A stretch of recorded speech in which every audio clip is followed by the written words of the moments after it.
भी जबान को बोलने के लिए या सीखने के लिए कवायद का जानना जरूरी होता है। ठीक है, कवायद अब देखो यहाँ पे है, कवायद में से उर्दू का जो कवायद है ये दो चीजों से मिलकर के बनता है, सर्फ और नहव से, सर्फ और नहव से, जिसको आप इंग्लिश में मॉर्फोलॉजी और क्या कहते हैं, सिंटैक्स कहते हैं, है ना।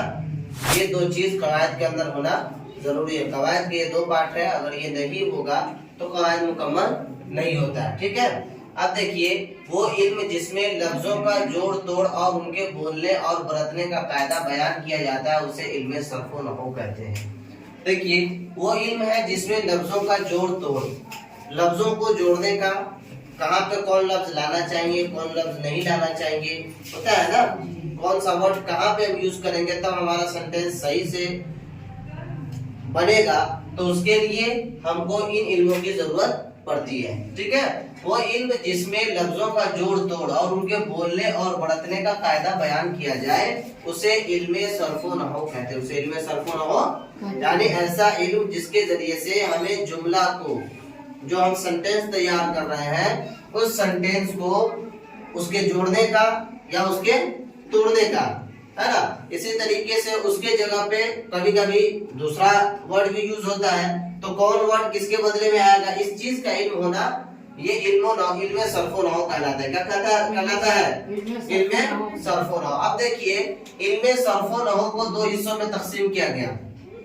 इल्मे सर्फ व नहव को दो हिस्सों में तकसीम कर दिया गया। ये तो आप समझ गए कि जोड़ तोड़ और बोलने बरतने का जो कायदा होगा ये ग्रामर के अंदर पाया जाएगा, लेकिन इनको दो हिस्सों में तकसीम कर दिया। देखिए नंबर एक हिस्से सर्फ और दूसरा नंबर दो हिस्से नहव, जिसको आप हिस्से सर्फ को आप क्या कह सकते हैं, हिस्से सर्फ को मॉर्फोलॉजी कहते हैं और हिस्से नहव को सिंटैक्स कहते हैं, है ना। अब देखिए अब इन दोनों का हम अलग से इसकी तारीफ पढ़ते हैं, अलग से देखो सर्फ किसको कहते हैं, मॉर्फोलॉजी किसको कहते हैं, है ना।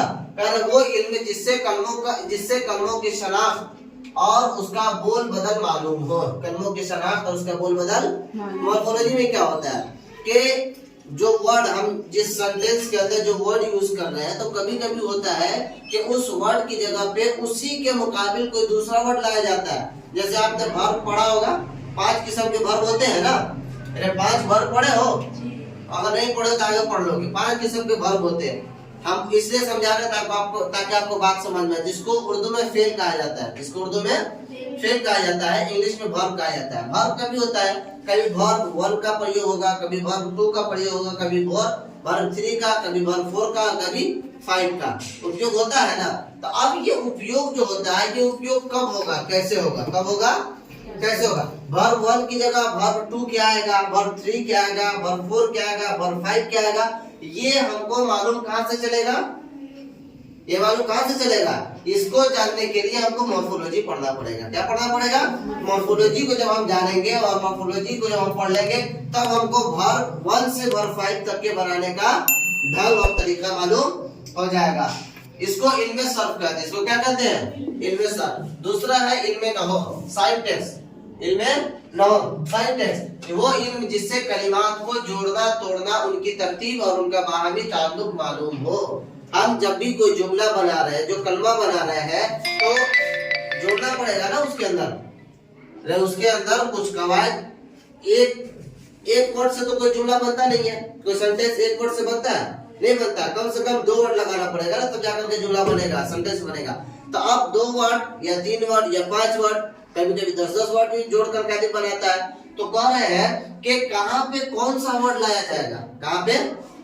जैसे नॉर्मली आप इस बात को जानते हैं कि एक सेंटेंस तैयार करने के लिए हमें कम से कम 3 चीज की जरूरत पड़ती है कि नहीं पड़ती है, पर्सन की, थर्ड पर्सन की और सेकंड पर्सन की। ये 3 चीज की जरूरत पड़ती है कि नहीं पड़ती है। अब first person, second person, third person, अब कौन क्या बनेगा, कौन किसको कब क्या बनाया जाएगा, किसको कब क्या, कौन फर्स्ट पर्सन बनेगा, कौन सेकंड पर्सन बनेगा, कौन थर्ड पर्सन बनेगा, ये बात हमको कहाँ से मालूम होगी, सिंटैक्स से। कहाँ से मालूम होगी, जिसको हम उर्दू में नहव कहते हैं, जिसको हम उर्दू में